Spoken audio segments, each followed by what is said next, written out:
Assalamualaikum warahmatullahi wabarakatuh. Waalaikumsalam warahmatullahi wabarakatuh. Bismillahirrahmanirrahim. Alhamdulillahilladzi khalaqal mauta wal hayata liyabluwakum ayyukum ahsanu amala.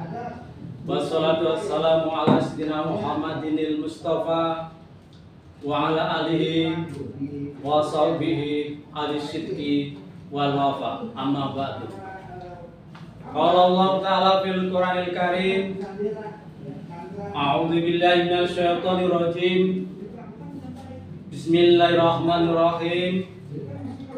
Wala nabluwannakum bi syai'in minal khawfi wal ju' wa nafsi wal anfusi was samarat wa basyiri sabirin.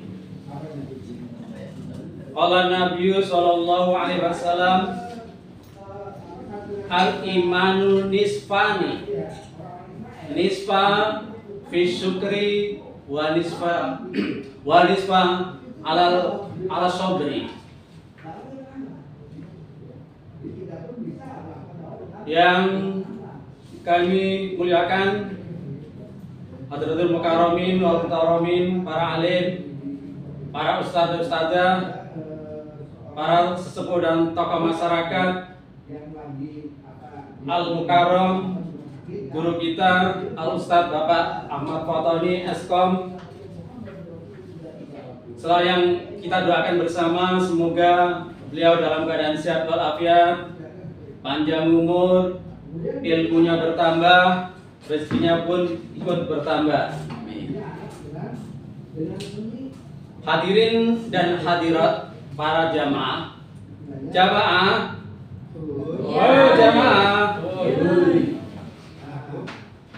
jamaah, jangan suka makan pepaya. Pepaya itu banyak getahnya. Jangan suka memandang. Saya kalau sudah ingat susah obatnya. Ya, para jamaah, puji dan syukur kita panjatkan kehadirat Ilahi Rabbi, Zat yang Maha Rahman, Zat yang Maha Rahim. Setiap harinya kita senantiasa memohon kepada Beliau. Harapan kita semoga apa yang menjadi permintaan dan permohonan kita dikabulkan oleh Allah SWT. Amin, amin ya rabbal alamin. Salawat dan salam kita sanjungkan kepada junjungan kita Nabi besar Muhammad SAW beserta keluarga dan para sahabatnya. Dan kita sebagai umatnya sangat mengharapkan kelak pada yaumul qiyamah nanti kita mendapatkan syafaatnya. Amin ya rabbal alamin. Hadirin dan hadirat yang saya hormati, menimbang dalam kehidupan ini yang kita jalani setiap harinya tidak yang seindah bayangan kita dulu, tidak semulus yang kita harapkan, tetapi ada yang namanya ujian kehidupan. Dalam tingkatan apapun ujian itu selalu ada. Oleh karena itu, dalam kesempatan ini akan menyampaikan tentang ujian. Tetapi ujian bukan ujian sekolah, tapi tentang kaya dan miskin adalah sebuah ujian. Hadirin dan hadirat yang saya muliakan, kalau saya ambil kisah atau contoh Nabi Ayub alaihissalam misalnya, Bapak Ibu jamaah, kira-kira apa yang ada dalam bayangan kita tentang cerita Nabi Ayub? Ayo, ada yang tahu? Ada yang jawab? Biasanya yang sering kita dengar dari anak-anak adalah tentang sakitnya Nabi Ayub. Ya, tetapi saya akan menampilkan cerita Nabi Ayub tetapi pada segmen lain. Misalnya ketika Nabi Ayub muda itu hidup dalam lingkungan yang sangat sudah enak di lingkungan orang kaya. Kalau kita lihat silsilahnya saja, Nabi Ayub keturunan Is bin Ishaq bin Ibrahim. Itu pada zamannya adalah orang yang kaya, punya peternakan yang banyak. Kalau orang zaman dulu kaya itu punya peternakan domba, punya peternakan sapi, punya peternakan unta kalau di Timur Tengah. Beda dengan kekayaan orang sekarang. Alphard ada, Pajero ada. Nah, kaya itu juga harus disadari oleh kita. Sesungguhnya adalah suatu ujian. Bagaimana kita mengelola itu? Ya, oleh karena itu kekayaan ini sesuai dengan riwayat Nabi Ayub, ketika Nabi Ayub pada masa kekayaan kejayaannya, ya, hartanya bukan digunakan semena-mena, tetapi harta kekayaannya ini digunakan untuk kebaikan. Contohnya untuk yatim piatu, untuk memberikan makan anak yatim piatu, fakir miskin, dan lain-lainnya, bahkan untuk mendirikan pendidikan, lembaga pendidikan, sehingga anak kita itu tidak lagi buta huruf, mengenal keesaan Allah dan lain-lain, dan bisa beribadah. Ya, dengan kekayaan itu, mohon maaf tadi Nabi Ayub ya, Nabi Ayub dengan kekayaan di awalnya itu tidak lantas merasakan sombong seperti pada lingkungan sekitarnya. Orang kaya juga ada selain Nabi Ayub, tetapi cara menafsirkan berbeda. Apa? Selain Nabi Ayub, dia berpikir bahwa dia diberikan kekayaan itu karena merasa Allah itu memuliakan. Kalau sudah seperti itu, timbullah kesombongan. Ya, nggak boleh itu. Ya, sebagaimana dalam surat Al-Fajr pada ayat ke-15, A'udzubillahi minasyaitonirrajim. Bismillahirrahmanirrahim.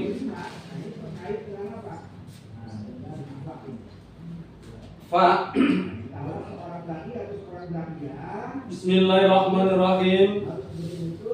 Fa amal insanu idza mabtalahu rabbu fa akramahu wa na'amahu fayaqulu rabbi akraman. Fa'amal insanu, apabila manusia itu ya diuji. Adapun manusia itu apabila Tuhannya sedang mengujinya atau memuliakannya dan memberikan kesenangan, maka dia berkata, sesungguhnya aku diberikan kemuliaan oleh Allah. Oleh karena itu, kekayaan yang harus kita miliki, kita kelola dengan sebaik-baiknya. Begitu pula misalnya ada kemiskinan. Ya, Nabi Ayub tidak jaya terus, tetapi Allah memberikan ujian dalam kehidupannya. Berikutnya adalah sakit yang tadi sudah disebutkan. Ya, sakitnya lebih sakit dari rasa sakit yang berlebihan. Ya, dalam cerita itu bahwa bahkan dari sakitnya sampai mengeluarkan belatung. Na'udzubillah min dzalik, itu sungguh sangat luar biasa. Tapi Nabi Ayub diberikan ujian seperti itu, sabar. Hadirin dan hadirat, masyarakat yang ada pada zaman itu juga mengatakan bahwa kalau dia itu diberikan ya kesusahan, ya, mereka juga beranggapan bahwa Tuhan sedang menghinakan. Nah, oleh karena itu, kalau Bapak Ibu hadirin-hadirat sedang ada kesusahan, ada yang kurang cukup di dalam tubuh kita, dengan kekayaan kita atau dengan penghasilan kita, jangan lantas mengatakan bahwa Allah sedang menghinakan kita, tetapi harus kita hadapi dengan rasa sabar. Yaitu dilanjutkan dengan ayat yang ke-16. A'udzubillahi minasyaitonirrajim. Bismillahirrahmanirrahim. Wa amma idza mabtalahu faqadara alaihi rizqahu fayaqulu rabbi ahana. Manusia apabila Tuhan mengujinya lalu membatasi rezekinya, maka dia berkata, Tuhanku telah menghinaku. Jangan dijadikan sebagai patokan kaya dan miskin itu ukuran untuk mulia dan hina. Tapi semuanya itu adalah cobaan, ya. Cobaan atau ujian yang harus kita jalani dengan kesabaran. Itu saja yang bisa saya sampaikan ya tentang kekayaan dan kemiskinan itu sebagai ujian. Oleh karena itu, Bapak Ibu hadirin hadirat, kehidupan yang semakin susah ini jangan kita hanyut ya dengan kesedihan apabila dalam keadaan kekurangan kita, tetapi kita harus bersabar. Artinya dalam kehidupan yang sedang diuji kita harus sabar. Ya barangkali itu yang bisa saya sampaikan. Mohon maaf apabila ada kekurangan dan kesalahan. Wallahu muwaffiq ila aqwamit thoriq. Assalamualaikum warahmatullahi wabarakatuh. Waalaikumsalam.